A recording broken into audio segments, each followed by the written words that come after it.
ரொம்பிடும். ரொம்பி எதிர்பொங்கி மீதளிப்பா அது கடகடகடன்னு கீழே போயிடுறது பாலெல்லாம். அதனால் என்ன பண்ணுறா, களம் ரெடியாக வச்சுருப்பாளாம். இதை இதை இதை வைக்க அடுத்து அதை வாங்கினோடனே அடுத்து ஒன்று வைக்கணும். இதை வச்சு கொடுத்தா அதை எடுக்கணும், இல்லைன்னா பால் கீழே போயிடும். அதனால் ஏற்ற களங்கள்னா ஏற்ற களம் இல்லை, ஏற்ற களங்கள் பன்மையில் சொல்கிறான். ஏன்னா களங்கள் ஒவ்வொரு பசுவும் பல குடம் பால் சுரக்கிறது. அதனால் ஏற்ற ஏற்ற சுரந்துட்டே இருக்குது. அதனால் களமிடாதாரை போலே பசுவோட குற்றம் இல்லை. இதோடு சரி, இன்னும் ஒரு குடம் தான் வரும், அதுக்கு மேலே வராதுன்னு இவன் நினைக்க முடியாது. இவனால் களம் இட முடியலாம். அதனால் இவனோட குற்றமே ஒழிய பசுவோட குற்றம் அல்ல அப்படின்னா. மாற்றாதே பால் சொரியும் வள்ளர் பெரும் பசுக்கள் அப்படின்னு இங்கே பசுவை சொன்னால். ஆனால் நாச்சியார் நந்தகோபுருடைய பெருமையை சொல்கிறான். ஆற்றப்படைத்தான் மகனே அப்படின்னா. இதெல்லாம் யாரோட செல்வம்? நந்தகோபுருடைய செல்வம். நாயகனானின்ன நந்தகோபன், அம்பரமே தண்ணீரே சோரை அறம் செய்யும் நந்தகோபன். ஏற்றக்களங்கள் எதிர்பொங்கி மீதளிப்பா மாத்தாதே பால் சொரியும் வள்ளர் பெரும்பசுக்களுடைய நந்தகோபன், அவனுடைய மகனே அறிவுராய் அப்படின்னு நந்தகோபருடைய பெருமை இன்னைக்கு சொல்கிறான். இந்த நந்தகோபன் பசுக்களை எல்லாம் வளர்க்கிறானே, அது என்ன பசு அப்படின்னு நாச்சியாருடைய திருவிழாம். இந்த கண்ணனையே பசுவாக சொல்ல. கண்ணனும் ஒரு கருங்கண்ணு தானே, காளை தானே. அவனும் காளை மாதிரி சுற்றி திரிகிறான். இந்த கோவில் காளையை கட்டி போட மாட்டான், அது வாடு திரிஞ்சுட்டு இருக்கும், இஷ்டத்துக்கு தெரியும். என்ன பண்ணினாலும் யாரும் அடிக்கவும் மாட்டான். அதை பிடிச்சி கட்டுவாரும் இல்லை, கண்டிப்பாரும் இல்லை. அதேமாதிரி இந்த கண்ணன் என்ன, அவன் ஒரு காளை தானே, இஷ்டத்துக்கு அலைகிறான். இஷ்டத்துக்கு அவன் என்ன செய்கிறான் நினைக்கிறானோ அதை செஞ்சுட்டு அப்படியே லீலைகளை பண்ணிட்டு அலைகிறான். அதனால் இந்த பசு என்ன அப்படின்னா, இந்த பசுவும் சுரக்கிறது. என்னத்தை சுரக்கிறது அப்படின்னா கருணையை சுரக்கிறதா இல்லையா. கண்ணன் என்னும் பசு கருணையை சுரக்கிறது. அந்த கருணை நாமால் இந்த ஜீவனால் வாங்கிக்க முடியல. அதனால தான் களமிடாதாரை போல அப்படின்னா. உனக்கு வாங்கிக்க தகுதி இல்லை, உனக்கு வாங்கிக்க சக்தி இல்லை, நீ கண்ணனை குறை சொல்லாதே அப்படின்னா. அப்போ ஏற்பட்ட கிருபை பண்ணுறவனா. அதுதான் கார்முகில்னு சொல்கிறோமே, கார்முகில் வண்ணன் கருநீர வண்ணன். அந்த ஏன் கார்முகில் அப்படின்னா, அந்த நீரை தேக்கி வச்சுட்டு இருக்கிற அந்த கருகருங்க இருக்கிற மேகம் அது கொட்ட ஆரம்பித்ததுன்னா அப்படி கொட்டுமா. அது சலிக்காது, நமக்கு போரும் திண்டாடிடுவோம், அப்படி கொட்டும். அதே மாதிரி இந்த கண்ணனும் அந்த கருணையை தேக்கி வச்சு நம்ம மேலே பொழிகிறான். நமக்கு தாங்க முடியாத அளவு பொழிகிறானா. போகிறோம் எனக்கு இதுக்கு மேலே கிருப்பை வேண்டான்னு நம்ம திணறிடுவோம். அதனால் களமிடாதவருடைய குற்றமே ஒழிய கண்ணனுடைய குற்றம் இல்லை. கருணையே சொரியக்கூடிய, கருணைங்கிறத பால் சொரியக்கூடிய பசு நந்தகோபன் இருக்குது. அது என்ன, கண்ணன் என்னும் பசு. சரி, ஒரு நாள் தான் அப்படி பால் கொடுக்குறதா இல்லை, நம்ம மாற்றாதே பால் சொரியும். ஒரு நாளை போல ஒரு நாள். இன்னைக்கு உண்டு நாளைக்கு இல்லைன்னு இல்லை, நாளைக்கு இல்லை நாளன்னைக்கு உண்டுன்னு இல்லை. இவனால் ஏந்த முடியலையே ஒழிய பசுவோட குற்றம் அல்ல. அது தயாராக இருக்குது பால் கொடுக்கறதுக்கு. கண்ணனும் கிருபை பண்ண தயாராக இருக்கான். நான் போய் கையை நீட்டலை, நம்ம குத்தமே ஒழிய எம்பெருமான் குத்தம் இல்லை. அதனால் வள்ளர் பெரும்பசுக்கள் ஆற்றப்படைத்தான் அப்பேற்பட்ட நந்தகோபுருடைய மகனே அறிவுராய் அப்படின்னா. நாங்கள்லாம் வந்திருக்கோமே, வந்து நின்று ஒன் வாசலில் நின்றுண்டு உன்னை பஜனை பண்ணுறோமே, நீ இன்னும் எந்திருக்காமல் இருக்கையே, உன்னுடைய நிலை என்ன அப்படின்னு சொல்கிறா. ஊற்றமுடையாய் பெரியாய் அப்படின்னா. ஊற்றம்னாக்க அந்த ஜீவன்களை உத்தாரணம் பண்ணுறதுக்கு எம்பெருமான் முக்கியத்துவம் கொடுக்குறான். அவனுடைய காரியமே ஜீவகோட்டிகளோட உத்தாரணம்தான். அதனால் அதில் ஊற்றம் இருக்குது அவனுக்கு. இந்த குழந்தைகளை நாம் எப்படி ரட்சணம் பண்ணுவோம், எப்படி திருவடியில் சேர்த்துப்போம் அப்படின்னு ஒவ்வொரு க்ஷணத்துக்கு அதோட விளைவு தான் அவதாரங்கள்லாம். எம்பெருமான் அவதரிக்கிறான் அப்படின்னா ஜீவன்களுக்கு கிருபை பண்ணத்தான். அதனால் ஊற்றமுடையாய், எங்களையெல்லாம் காப்பாற்றுறதுக்கு ஊற்றமுடைய நீ கிடக்கலாகுமோன்னா பெரியாய் அப்படின்னா. பெரியாய் அப்படின்னா அரிய பெரிய செயலெல்லாம் பண்ணுறவன். இவனுடைய செயலை நம்மால் வர்ணிக்க முடியாது. ஏன் அப்படின்னா, பெரியாய்ங்கிற பதம் சாதாரணமாக பெரிய செயல்களை செய்கிறவன்னு சொல்லலாம். ஆனால் பெரியாய் அப்படின்னா பரம்பொருளுக்கு பரமன் ஒரு திருநாமம் இருக்கு இல்லையா. பரமன் அப்படின்னா அவனுக்கு மேலே ஒன்றும் இல்லைன்னு அர்த்தம். ஆதிமூர்த்தி அப்படிங்கிறா, பரமன் அப்படிங்கிறா, பரபிரம்மம் அப்படின்னு சொல்கிறோம், ஊழி முதல்வன் அப்படிங்கிறா. இத்தனைக்கும் இந்த பெரியாய்ங்கிற பதம் பொருந்தும். பெரியாய் அப்படின்னா அவனுக்கு மேலே இன்னொருத்தர் இல்லைன்னா தான் அவளை பெரியவான்னு சொல்லுவோம் இல்லையா. இப்போ இந்த கூட்டத்திலே யார் பெரியவர்னா அவருக்கு 90 வயசு ஆகிடுச்சு, அவர் தான் பெரியவர். அப்போ அவருக்கு மேலே ஒருத்தர் இல்லை. இப்போ நாட்டில் உலகத்திலே யார் பெரியவர்னா 110 வயசுல எங்கேயோ ஆப்பிரிக்காவில் ஒருத்தர் இருக்கான்னு செய்தி சொல்லுவான். அவளை விட பெரியவர் இல்லை சொல்கிறோமோ இல்லையா? அதே மாதிரி இந்த ஜெகத்தில் பெரியாய் யார் அப்படின்னா பரபிரம்ம ஒருத்தனே. அவனுக்கு நிகர் அவன் தான். அவனுக்கு மேலே இன்னொரு சக்தி கிடையாது, இன்னொரு பிரம்மம் கிடையாது. அதனால் பெரியாய் நீ பரபிரம்மமாக இருக்கக்கூடிய நீ உலகினில் தோற்றமாய் நின்ன சுடரே. அவருடைய பரவஸ்து சொல்லிட்டா. பெரியாய்ங்கிறது பரமபதத்தில் இருக்கிற நிலை. பரமபதத்தில் பெருமாள் எப்படி இருக்கார் அப்படின்னா திவ்ய சூரியல் சூழ, திவ்ய மணிமயமான மண்டபத்தில் தேவிகள் சூழ, சாமர கிராகிணி எல்லாம் சாமரம் போட, பரிவாரங்கள்லாம் பெருமாளை ஸ்தோத்திரம் பண்ண, முக்தி அடைந்த ஜீவன்கள் நித்தியமுக்தர்னு சொல்கிறோமே அவெல்லாம் சாமகானம் பண்ண, ஏதத் சாமகா என் நாஸ்தே அப்படின்னு பாடிகிட்டே இருப்பாளாம். சாமகானம் பண்ணுவாளாம். சாமகானம் பாட அந்த வெம்பெருமாள் அதை அண்ணா கேட்டுண்டு ஆனந்தமாக, ஏன்னா அங்கே எல்லாமே ஆனந்தம் தான், சோகமே கிடையாது. ஏன்னா அங்கே பரபிரம்மானந்தம், பிரம்மானந்தம் அப்படிங்கிறது. இப்போ ஆனந்தத்தை கணக்கு போட்டது உபநிஷத்து. ஆனந்தம்னா என்ன அப்படின்னு உடனே மனுஷனுக்கு ஒரு ஆனந்தம் சொல்லிது. மனுஷனுக்கு என்ன ஆனந்தம் இருக்கும்? நமக்கு ஒரு எல்லை, நான் ரொம்ப இன்றைக்கி ஹேப்பியாக இருக்கேன் சொல்கிறோம் இல்லையா, ரொம்ப ஆனந்தமாக இருக்கேன் அப்படின்னு சொல்ல முடியாது. அந்த ஒரு நிலை சாதாரணமாக எடுத்துப்போம். பிரம்மானந்தம் வேறு. இங்கே நம்ம ஏதோ நமக்கு வேண்டிய விஷயம் நடந்துருத்தோம் அப்படின்னா அதுக்கு நம்ம ஒரு ஆனந்தப்படுறோமே, அந்த ஆனந்தம் அதை அப்படி 100 பங்காக போடணும். போட்டாக்கா அது பிதர்களோட ஆனந்தம் அப்படிங்கிறது. பிதர்லோகத்தில் நம்ம முன்னோர்கள் இருக்காளே அவளோடைய ஆனந்தமாக நம்ம ஆனந்தத்தோட 100 பங்கு. சரி, அந்த ஆனந்தத்தை 100 மடங்கு கூட்டினோம்னா அதுதான் கந்தர்வர்களுடைய ஆனந்தம் அப்படிங்கிறது. கந்தர்வர்களுடைய ஆனந்தத்தை அப்படியே 100 கூட்டினோம்னா அதான் தேவ கந்தர்வர்களுடைய ஆனந்தம் அப்படிங்கிறது. அதை 100 கூட்டினா தேவர்களுடைய ஆனந்தம் அப்படிங்கிறது. அந்த தேவர்களுடைய ஆனந்தத்தை கூட்டினா ப்ரஹஸ்பதின்னு இருக்காரு, அவருடைய ஆனந்தம். அப்புறம் பிரஜாபதி சிருஷ்டிக்கிற பிரம்மாவுக்கு பிரஜாபதின்னு பேர். அதை கூட்டினா இந்த ப்ரஹஸ்பதியோட ஆனந்தத்தை கூட்டினா அது பிரம்மாவுடைய பிரஜாபதியோட ஆனந்தம். அந்த பிரஜாபதியோட ஆனந்தத்தை கூட்டினா பிரம்மானந்தம்னு சொல்கிறா. அந்த பிரம்மானந்தத்துக்கு மேலே கணக்கிட முடியாத ஆனந்தம் பரமபதம் அப்படின்னு சொல்கிறது. அப்போ கீழேருந்து கூட்டினா இது எத்தனை மில்லியன் கணக்கு வருமோ தெரியாது. அப்படி ஒரு கணக்கு சொல்கிறது உபனிஷத்து. அந்த ஆனந்தம் எல்லையிட முடியாத ஆனந்தம் அங்கே பரபிரம்மத்தில் பரமபதத்தில் சோகமே கிடையாது. அங்கே எப்படி எல்லாரும் இருப்பான்னா எம்பெருமான் எப்படி நாம் சங்கச்சக்கர கதாதரனாக சதுர்புஜத்தோட திவ்ய வனமாலை கிரீட்டங்கள் எல்லாம் சாத்திண்டு ஆபரணங்கள் பட்டு பீதாம்பரம்லாம் சாத்திண்டு எப்படி தேஜோமயமாக இருக்கானோ அதே மாதிரி ஜீவன்களும் இருக்கும். அங்கே பார்த்தா எல்லாம் 4 கையோட சங்கு சக்கரத்தோடையே அலைவா எல்லாரும். இன்றைக்கி நாம் இங்கே பார்க்குறோமே துவாரபாலகர் சங்கு சக்கரத்தோடு இருக்கார், விஸ்வக்சேனர் சங்கு சக்கரத்தோடு இருக்கார். பெருமாளுடைய பரிவாரங்களுக்கெல்லாம் 4 கை இருக்குது, சங்கு சக்கரம். ஏன் அப்படின்னா பரமபதத்தோட நிலை தான் இங்கே நாம் பார்க்குறோம். பெருமாள் கைங்கரியம் என்ற அத்தனை பேருக்கும் சதுர்புஜம் இருக்கும், சங்கு சக்கரம் இருக்கும். ஒன்று இருக்காது, மார்புல தாயார் இருக்க மாட்டாங்க. ஸ்ரீவத்சம்னு ஒரு அடையாளம் இருக்க, அதுதான் பெருமாளுக்கும் நமக்கும் உள்ள ஒரே ஒரு வித்தியாசம். மித்தெல்லாம் ஒரே மாதிரி இருப்போம். அப்போது தன்னோட நிலைக்கு ஜீவனை உத்தாரணம் பண்ணிவிட்டார்னா பெருமாள் எப்படி ஒரு ஆனந்தத்தோடு இருக்காரோ அந்த ஆனந்த நிலையில் இந்த ஜீவன்களும் இருக்குமா. அதனால தான் பெரியாய் அப்படின்னா அந்த பிரம்மானந்தத்துக்கு நிகர் இன்னொரு ஆனந்தம் கிடையாது. அதை அங்கே கொடுக்குறான். அப்பேற்பட்ட ஆனந்தம் அது உயர்ந்த நிலை. அதை விட்டுட்டு பெருமாள் என்ன அடுத்த வாக்கியம் சொல்கிறான், பெரியாய் உலகினில் தோற்றமாய் நின்ன சுடரே அப்படின்னா. அப்போ இப்போ பிரம்மானந்தத்தில் இருக்கக்கூடிய பெருமாள் என்ன பண்ணுறான், நமக்காக உலகினில் தோற்றமாய் இங்கே நில உலகுக்கு வரான். என்ன பண்ணுறான் அப்படின்னா அவதாரங்கள் பண்ணுறான், விதவிதமான அவதாரங்கள் பண்ணுறான். அதில் விசேடமாக நிருசிம்மாவதாரத்தை எடுத்திருக்கார். இன்னைக்கு தோற்றமாய் நின்ன சுடரே. பக்தனுக்கு ஒரு கஷ்டம், சத்தியம் விதாதும் நிஜபிருத்திய பாஷிதம் அப்படின்னா. பள்ளியில் ஓதி வந்த தன் சிறுவன் வாயில் 1000 நாமம் கேட்டான் அப்படின்னு சொல்கிறார். இந்த ஹிரண்யன் தபஸ் பண்ணி கடுமையான தபஸு, அந்த வரமும் கடுமையான வரம். அந்த மாதிரி யாரும் வரம் கேட்டதே கிடையாது.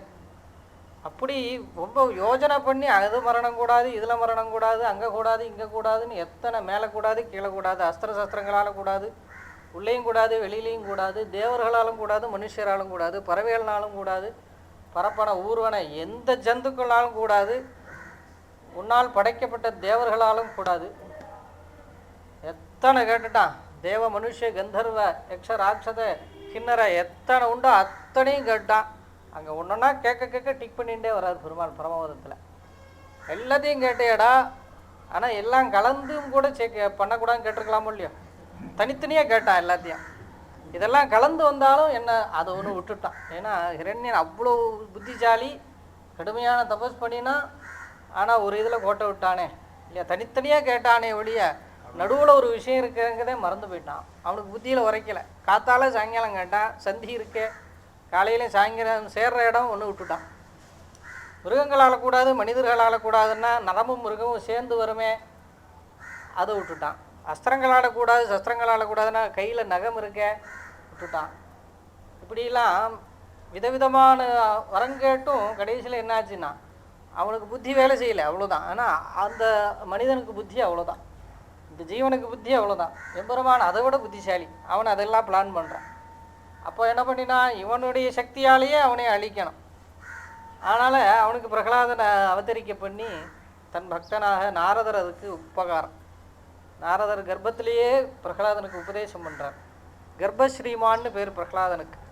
கர்ப்பத்திலேயே, அதுக்கு தான் கர்ப்பமாக இருக்கும் பொழுது கண்டதை பேசக்கூடாது, கண்டதை பார்க்கக்கூடாது, அவன் ஆசைப்பட்டதெல்லாம் வாங்கி கொடுக்கணும். ஏன் சொல்கிறோம் அப்படின்னா, நமக்கு வெளியில் என்ன நடக்குதோ குழந்தைக்கு அப்படியே அதோட தாக்கம் இருக்கும். அதுக்கு தான் மாசமாக இருக்கிறவா சத்சங்கத்துக்கு போகணும், பஜனை கேட்கணும், பகவான் நாமா சொல்லணும், திருப்பாவை சொல்லணும். இந்த டிவி சீரியல் பார்க்கவே விடாது, அது நாசமாக போக தவிர வேறு ஒரு வார்த்தையும் வரல அதில். அது பாராயணம் பண்ணிகிட்டே இருக்கேன். அது இங்கே சொல்லவும் விடாது, இருந்தாலும் சொல்கிறேன், எல்லாம் தெரிஞ்சுக்கணுமோ இல்லையோ. இந்த டிவியே பார்க்காதீங்க, அது அனர்த்தம் தான். அது கர்ப்பமாக இருக்கிறவா பார்க்கவே விடாது.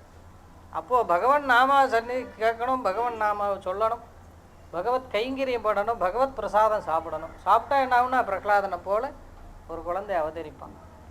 அதனால் நாரதர் மந்திரோபதேசமே பண்ணிவிட்டார் கர்ப்பத்திலேயே. அதனால் பிறக்கும் பொழுதே விஷ்ணு பக்தனாகவே பிறக்கிறார், அவதரிக்கிறார் பிரகலாதன். இவன் என்ன பண்ணினான், கடைசியில் நீ அறிஞ்சதை சொல்லு அப்படின்னா, நான் கண்டுகொண்டேன் நாராயணா எனும் நாமம் அப்படின்ட்டார் இவர். அதே ரெண்டு பேரும் பிரகலாதனை என்னென்னமோ பண்ணி பார்க்குற, நெருப்பில் போடுறான், மலையிலேருந்து தள்ளுறான், ஒன்றும் பண்ண முடியல. கடைசியில் இவ்வளோ இது அவனுக்கும் ஒரு தேட்டையானவன் ஹிரண்யன். ஏன் அப்படின்னா, அவன் சொல்கிறான், நெருப்பில் தள்ளி விட்டேயே, உனக்கு பாசம் இல்லையா அப்படின்னு கேட்குறான். அவன் எங்கே போனாலும் வந்துடுவான், எனக்கு தெரியும் அப்படிங்கிறான் பத்தினிகிட்ட. ஏன்னா அவனை ஒரு பிரம்மம் காப்பாற்றின்னு இருக்கோம் இல்லையா, இவன் அறியாமையே ஹரிட்ட அவனுக்கு ஒரு நம்பிக்கை இருக்குது அவனுக்கு. ஏன்னா வைகுண்டத்துக்கே போயிட்டான், க்ஷீராப்திக்கு போகிறான், பெருமாளை தேடுறான். அவன் நாம் உள்ளே தேடணும்னு ஞானிகள் சொல்கிறா, அவன் வெளியில் தேடினான், எங்கேயும் கிடைக்கல. எம்பெருமான் அங்கே இருக்கான், ஆனால் இல்லாத மாதிரி இருக்கு அவனுக்கு. ஏன்னா அவனை எங்கே போகிறதுக்கும் அவனுக்கு சக்தி உண்டு.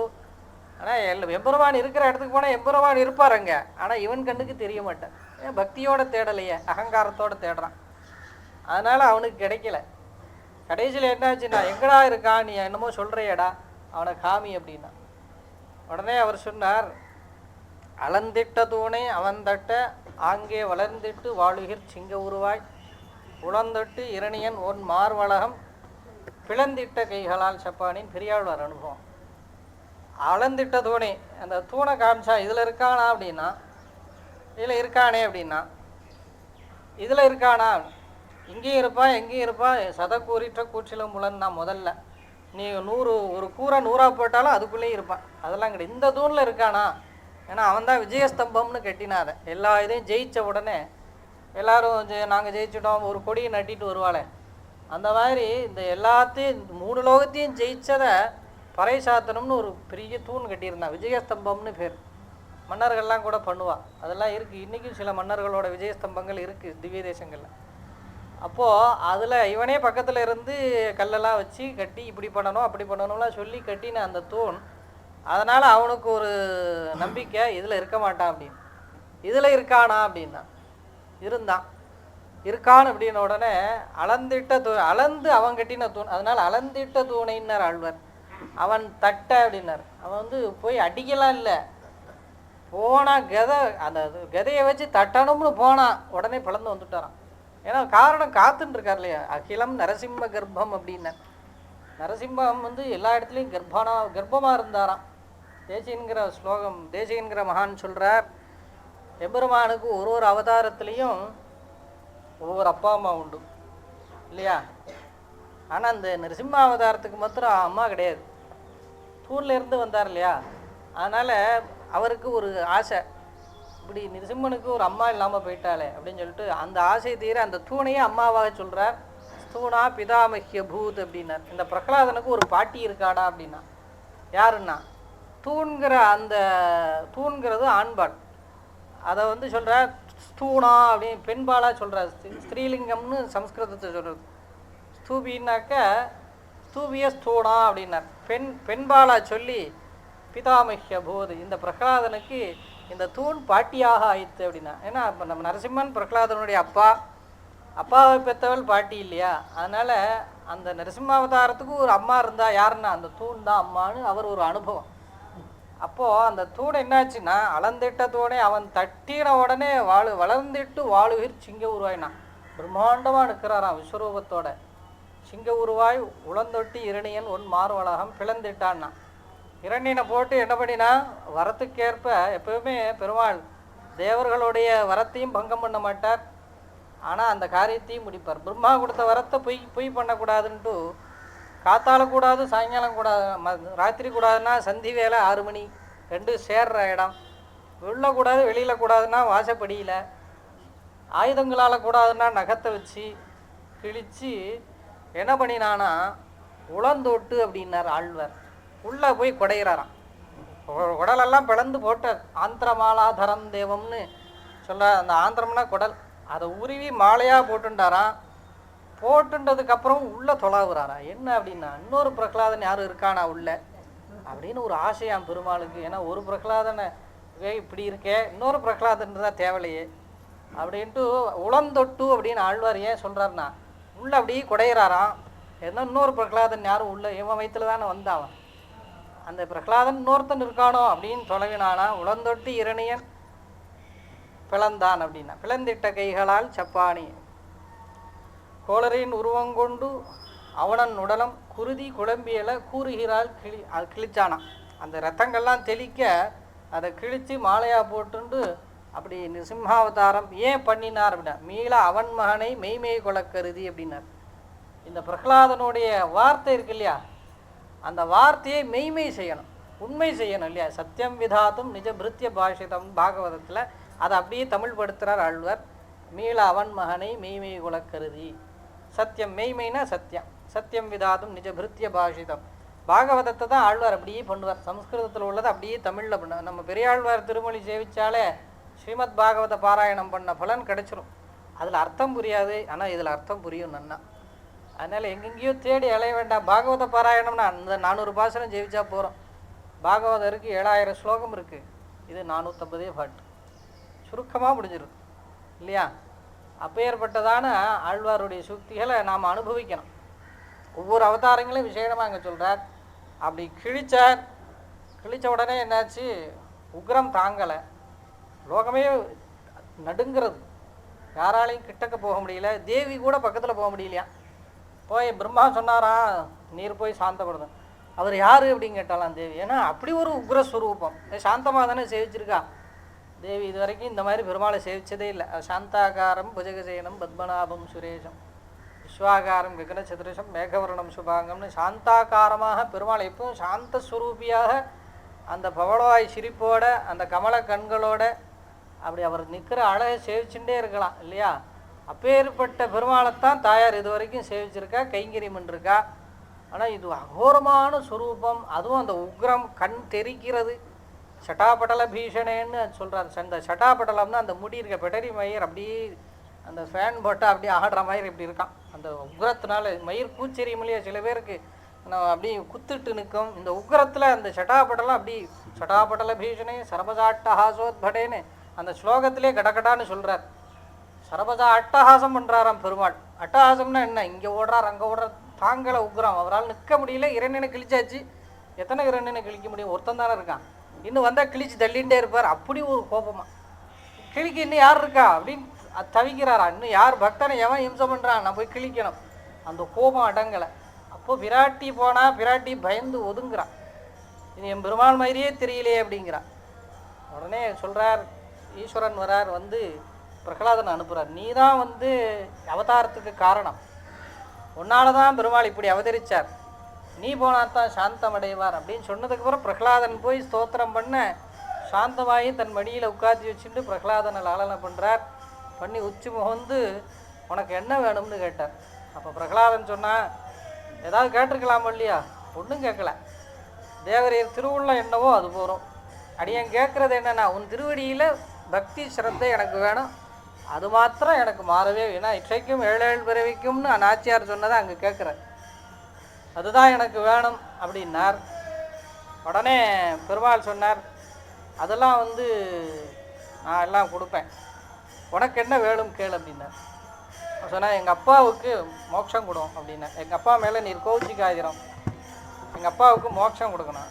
அது ஆயிடுத்துப்பா, உன்னை பெற்றதுனாலேயே அவனுக்கு மோட்சம். இன்னொன்று, அவன் சாதாரண ஜீவன் இல்லை, அவன் என்னுடைய பரிவாரத்தில் பிரதமமாக துவாரபாலகாலாக இருக்கிற ஜெயவிஜயாலில் ஒருத்தன், அதனால் அவனுக்கு நிச்சயம் பிராப்தி உண்டு, நீ அதை பற்றி கவலைப்படாதே அப்படின்னார்.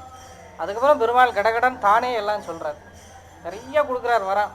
இனிமேல் உன்னுடைய வம்சத்தில் வரவாளை அழிக்க மாட்டேன், உன் வம்சத்தில் வர எல்லாருமே வைஷ்ணவனாகவே இருப்பா அப்படிலாம் சொல்கிறார்.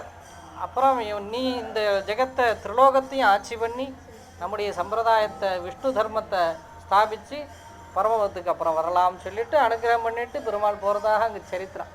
அதனால் சத்தியம் விதாத்தும் நிஜபிருத்திய பாஷிதம்னு பக்தன் ஒன்று சொல்லிட்டா பகவான் அதை காப்பாற்றியே ஆவான். நேற்று கூட ஒரு சரித்திரம் பார்த்தோம் இல்லையா?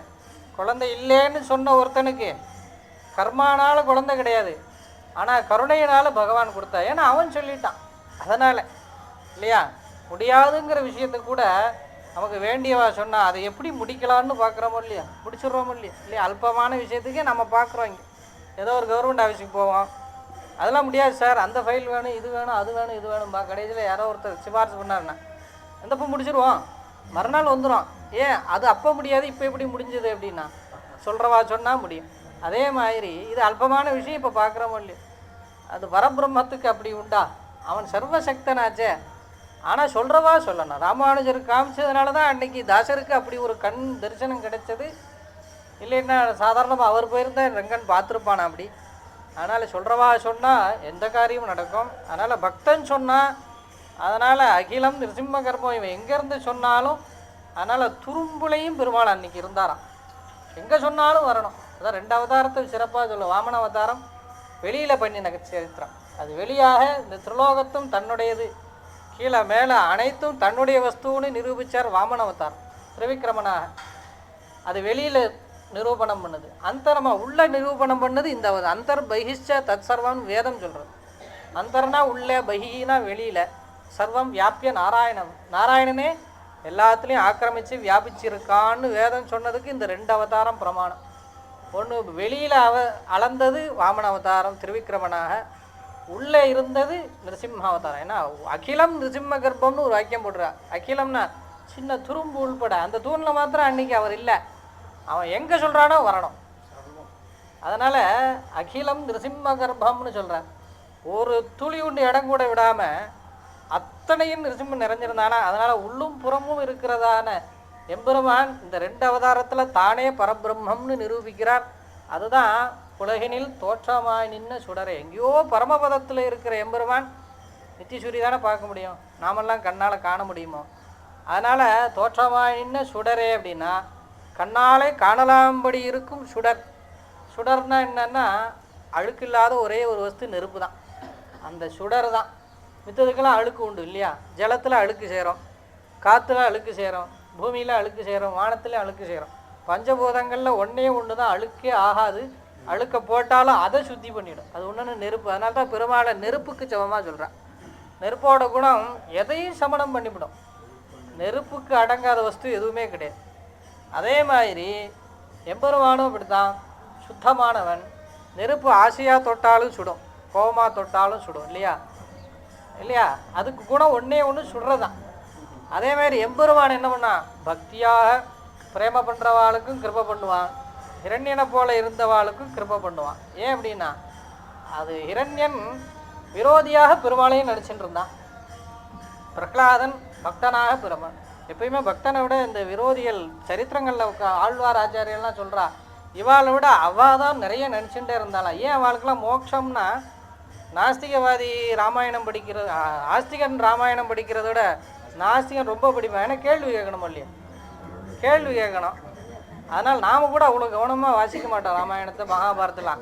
அவள் விழுந்து விழுந்து வாசிப்பா, ஒரு சின்ன சின்ன வாக்கியங்களையும் நோட் பண்ணி வச்சுப்பா. நோட் பண்ணி வச்சுட்டு நாமெல்லாம் புகழ்ந்து பேசுகிறா, எழுந்து பேசுகிறா.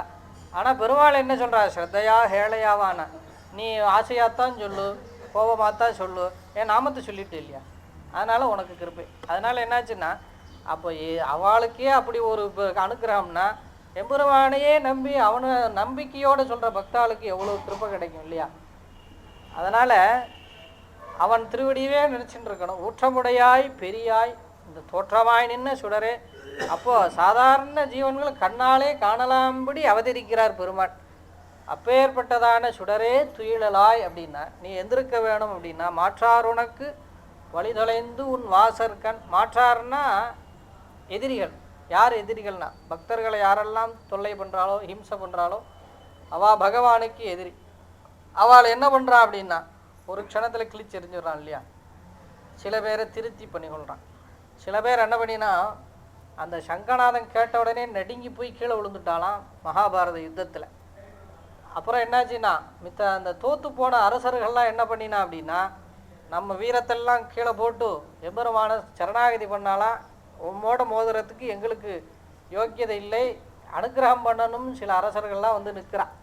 அதனால் சொல்ல மாற்றார் உனக்கு வழி தொலைந்து உன் வாசற்கண் ஆற்றாது வந்து நம்முடைய வீரியத்தெல்லாம் இழந்து ஆற்ற மாட்டாமல் வந்து நிற்கிறாளே, அதே மாதிரி நாங்கள் வந்து நின்னோம், போற்றியாம் வந்தோம்னா. அவள் என்ன பண்ணினா வீரத்தை தொலைச்சிட்டு வழி இல்லாமல் வந்தா, நாங்கள் என்ன பண்ணுறோம் போற்றியாம் வந்தோம்னா. நாங்கள் வந்ததுக்கும் அவள் வந்ததுக்கும் வித்தியாசம் இருக்குப்பா அப்படின்னா. ஏன் அப்படி சொல்கிறா அப்படின்னா, அந்த உன்னை எதிர்த்து தோற்று போய் வந்து நின்னவாளுக்கே நீ அவ்வளோ கிருப்பை பண்ணுறையே, நான் உங்களையே ஸ்தோத்திரம்னா பண்ணிட்டு வரேன். போற்றியாம் வந்தோம் புகழ்ந்து அப்படின்னா, நாங்கள் உன்னை பாடிண்டே வந்திருக்கோம், எங்களுக்கு நீ எவ்வளோ கிருப்பை பண்ணணும்.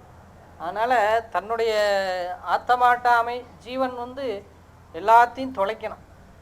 இந்த ஆற்றாது வந்து அப்படிங்கிறதுக்கு அர்த்தம் சொல்கிறார், நமக்குள்ளே நிறைய இருக்குது இல்லையா. என்ன இருக்குது, காமம் குரோதம் லோபம் மோகம் மதம் ஆச்சரியம் 6 விதமான கெட்ட குணங்கள்.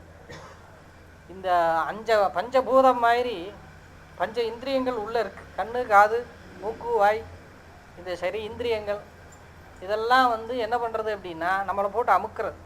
இதுதான் எதிரிகள். மாற்றார் அப்படிங்கிறது இந்த எதிரிகளைத்தான் சொல்கிறார் நாச்சியார். உள்ளே நமக்குள்ளே இருக்குது கர்மேந்திரியம் 5 இருக்குது, ஞானேந்திரியம் 5 இருக்குது. அதாவது இந்த கர்மேந்திரியம் ஞானேந்திரியம் என்ன பண்ணும் அப்படின்னா நம்மளை நல்ல காரியம் செய்ய விடாத தடுக்கும்.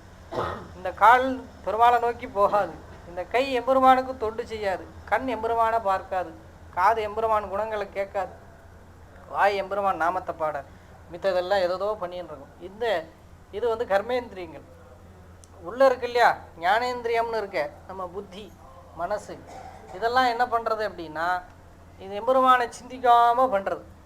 சிந்திக்காமல் ஏதோ ஒரு அல்ப வஸ்துவை பெரிய வஸ்துவாக நினச்சிட்டு அங்கே இழுத்துன்னு போகிறது. அது இழுத்துன்னு போகிறச்சு இந்த கர்மேந்திரியங்களும் கூட போய் எங்கேயோ போய் ஏதோ பண்ணிட்டு. அதனால் இந்த கர்மேந்திரிய ஞானேந்திரியங்கள் 5 10 ஒழிச்சு விட்டு அதை தான் சொல்கிறா, வழி தொலைந்து இத்தனையும் விட்டு எம்பெருமான இடத்துல தோற்று போய் எம்பெருமானுடைய கருணை நம்ம ஆட்கொண்டுருச்சு இல்லையா. ஆட்கொண்டதுனால என்ன இருந்தது, கர்மேந்திரிய ஞானேந்திரியமும் தன்னுடைய இந்த அல்ப சுபாவத்தை விட்டுட்டு எம்பெருமானை நோக்கி திரும்பி அவனை ஸ்தோத்திரம் பண்ண ஆரம்பித்து இந்த மனசும் புத்தியும் இந்த சரீரம் எல்லாம் சேர்ந்து எம்பெருமானு கைங்கரியம் பண்ணுறதோ இல்லையோ, அதுக்காக வந்து நிற்கிறோமோ இல்லையோ கோவிலில் எம்பெருமான் திருவடியில். அதான் சொல்கிறா, இந்த வழி தொலைந்து எல்லாத்தையும் விட்டு விட்டு ஆற்றாது வந்து வேறு வழி இல்லாமல் எங்களுக்கு உய்வதற்கு வழி உன்னுடைய கைங்கரியமே நாமமே, அதனால் வந்து நின்றோம், போற்றியாம் வந்தோம், உன்னை ஸ்தோத்திரம் பண்ணி பாடிட்டு வந்தோம், எங்களுக்கெல்லாம் நீ கிருபை பண்ணணும், புகழ்ந்து ஏலோர் எம்பாவாய். இன்னைய பாசுரத்தில் எம்பெருமானுடைய நிலை பெரியாய், அவன் ஆச்சரியபூதன் அளப்பரிய எம்பெருமான். அவன் வந்து நமக்காக இந்த ஜீவனுக்காக கீழே இறங்கி தன் நிலையை இறக்கின்னு இங்கே வரான். ஏன்னா நாம் மேலே போக முடியாது, அவன் கீழே இறங்கி நம்ம கையை பிடிச்சின்னு அழைச்சின்னு போனால் தான் போக முடியும் இல்லையா. குழந்தை எப்படி படியேற முடியும், வேகமாக அப்பா அம்மா கிடுக்கிட்டு மேலே போயிட்டான், இது கீழே நிற்கும். என்னடா ஏற முடியல, திருப்பி அழைச்சின்னு போக முடியும். அந்த மாதிரி தூக்கின்னு போயிடுறோம் இல்லையா. அதையால் ஏற முடியாது, நம்ம தூக்கின்னு போயிடும். அதே மாதிரி எம்பெருமான் என்ன பண்ணுறான், இந்த சாஸ்திர சம்பிரதாயங்கள் எல்லாம் நமக்கு கொடுத்தான். இப்படி இப்படி கர்மா பண்ணிட்டு நீ வா அப்படின்னா அதை வர முடியல. அப்போ என்ன பண்ணான், நாமம் சொன்னால் போகிறோம், தூக்கின்னு போகிற மாதிரி நீ அனுஷ்டானம்லாம் பண்ண வேண்டாம், ஒரு நாமமே சொல்லு போகிறோம், பஜனை பண்ணு போகிறோம், என்ன நினச்சிட்டே இரு போகிறோம், என்ன சரணாகதி பண்ணு போகிறோம். அப்போ தூக்கின்னு போய்ட்றான் எம்பெருமான். அதனால் சொல்கிறா எம்பெருமானுடைய பரத்வம், இந்த ஜீவனுடைய கீழ்நிலை, இது ரெண்டையும் இந்த பாட்டில் சொல்ல. ஆற்றாது வந்து உன் அடிமையமா போலே போற்றியாம் வந்தோம், எங்களுடைய அத்தனை அகங்காரங்களையும் விட்டு உன் திருவடியை ஆசிரியித்து வந்தோம், எங்களுக்கு நீ கிருபை பண்ணுன்னு ஆச்சியர் அந்த பாசுரத்தில் தன் நிலைமையும் எம்பெருமானுடைய உசத்தையும் சொன்னான். நாளைய பாசுரத்துலேயும் எம்பெருமான இடத்துல பிரார்த்தனை பண்ணுறான், நாளை அனுபவிப்போம். ஸ்ரீமத்தியே விஷ்ணு சித்தாரிய மனோநந்தன ஹேதவே நந்தநந்தன சுந்தரே கோதாயே நித்யமங்கலம். ஸ்ரீமதே ரம்யஜா மாத்ருமுனீந்திராய மகாத்மனே ஸ்ரீரங்கவாசினே பூயாத் நித்யஸ்ரீர் நித்யமங்கலம். சர்வத்திர கோவிந்தநாம சங்கீர்த்தனம். ஆழ்வார் எம்பெருமானார் ஆண்டாள் ஜீயர் திருவடிகளே சரணம், ஜீயர் திருவடிகளே சரணம்.